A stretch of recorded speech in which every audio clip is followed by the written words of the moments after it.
How do you get to be a soundbite king or queen? How do you get to be that person who can just rattle off soundbite after soundbite, be on message, and it always is stuff that makes you look good and doesn't come back to haunt you? Part of it is practice. Part of it is you have to make a decision when you go into an interview.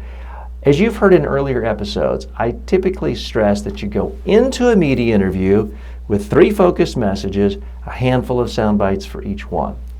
But there are exceptions. Sometimes you may be called to be a part of an industry-related story, and you really might not have any messages that you care that strongly about. You simply want to be in the story. You want lots of quotes where you sound intelligent and like an industry thought leader, and you want to squeeze out your competitors, and you make it so the reporter doesn't want or need to call your competitors to get more quotes. That is often the situation I'm in.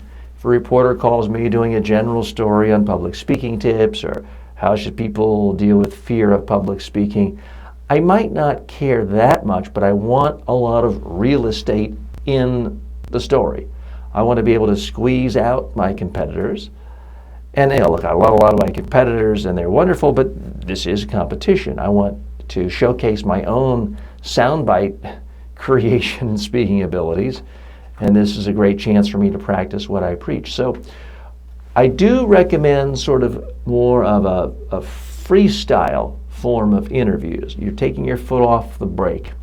I'm listening to questions. It's a more reactive mode, and my goal is a reporter asks me a question, I completely overwhelm them with interesting insights filled with lots and lots of quotable gems. Part of it is just putting a switch on my brain, clicking it, where I'm trying to speak in emotional terms, trying to position things in absolutes, constantly asking things in rhetorical questions. I'm trying to sprinkle cliches throughout. I'm trying to inject humor. After a while, you'll find certain soundbite elements are just easier for you than others. I have certain ones that are easy for me. Being emotional is just a lot easier. I can tell the reporter how I feel about something. Absolutes are really easy. So I'm consciously thinking in real time and delivering all of my thoughts packaged in sound bites. This isn't something it's not wildly difficult. It's not brain surgery. It's not something that requires a high IQ.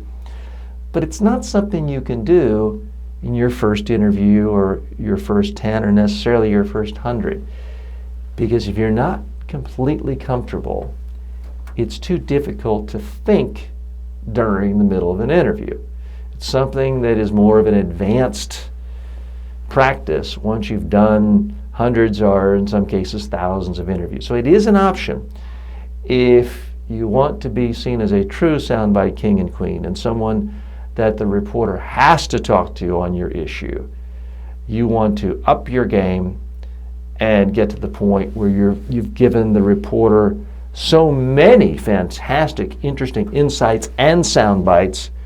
It's almost like they've got a big wheelbarrow that's so full of great sound bites, they can't pick it up and move it to the next interview. They've got to just take what they have from you and include only you in the story. That's the goal there.